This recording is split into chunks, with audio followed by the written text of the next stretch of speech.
Assalamualaikum warahmatullahi wabarakatuh. Kembali lagi dengan channel YouTube Febru Herdianto. Pada kesempatan kali ini saya akan membahas tentang metode alokasi file atau berkas. Saya mahasiswa Teknik Informatika Universitas Pelita Bangsa. Materi ini saya bawakan berhubungan dengan tugas sistem operasi mata kuliah sistem operasi pada pertemuan 13.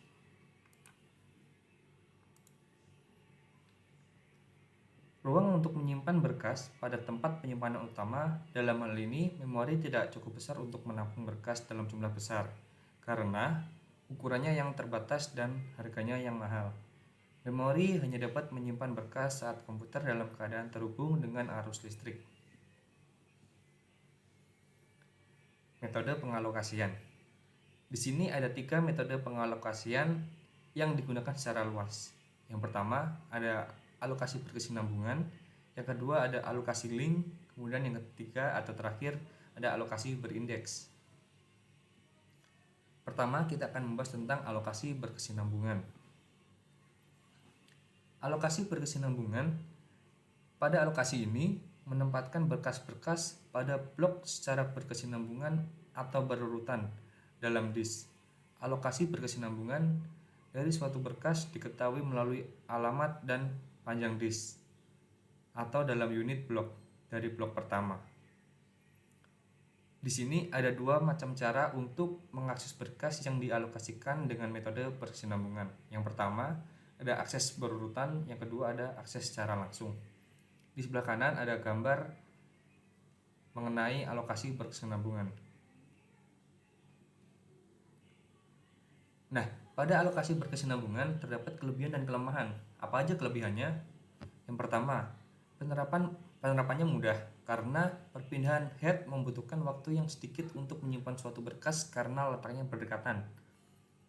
Yang kedua, perpindahan head menjadi masalah hanya bila sektor terakhir dari suatu track A dan sektor awal track A+1. Yang ketiga, waktu pengaksesan suatu berkas lebih cepat karena head tidak berpindah terlalu jauh dalam pembacaan berkas. Setelah kelebihannya, apa kelemahan dari alokasi berkesinambungan? Di sini ada 2 kelemahan. Yang pertama, perlu blok khusus untuk menyimpan direktori yang berisi nama berkas, alamat awal sebuah berkas, dan panjang berkas. Yang kedua, adanya suatu fragmentasi. Bila ada berkas yang dihapus, maka ruang disk yang dibebaskan kemungkinan tidak akan cukup untuk berkas baru. Yang kedua, kita akan membahas tentang alokasi link. Pada metode alokasi link ini menyelesaikan semua masalah yang terdapat pada alokasi berkesinambungan. Dengan metode ini, setiap berkas merupakan link list dari blok-blok disk, di mana blok-blok disk dapat tersebar di dalam disk. Seperti gambar yang ada di bawahnya, berikut adalah gambar-gambar dalam alokasi link. Nah, kelebihan dan kelemahan dalam alokasi link. Kelebihannya adalah pengaksesan acak lebih mudah, meski masih harus menelusuri lantai berkait untuk menemukan lokasi blok berkas. Rantai blok seluruhnya di memori sehingga dapat dilakukan secara cepat tanpa membuat pengaksesan ke disk. Direktori cukup menyimpan bilangan bulat nomor blok awal. Kelemahan pada alokasi link adalah metode ini hanya secara efektif untuk pengaksesan berkas secara sekuensial. Seluruh tabel atau FAT harus disimpan di memori. Jika penyimpanan berukuran besar mengakibatkan tabel berukuran besar dan harus ditaruh di memori utama, meskipun hanya satu berkas yang dibuka. Setiap akses ke penunjuk dan akan membaca disk dan kadang melakukan pencarian disk atau disk. Hal ini sangat tidak efisien untuk mendukung kemampuan akses langsung.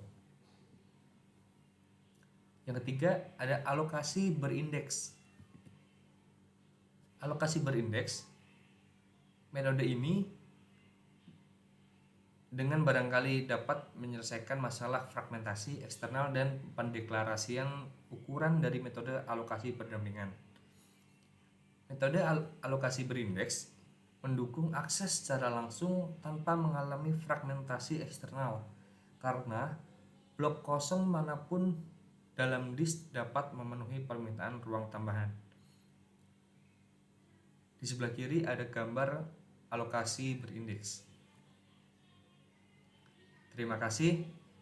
Sekian penjelasan saya kali ini. Sampai ketemu di video berikutnya. Assalamualaikum warahmatullahi wabarakatuh.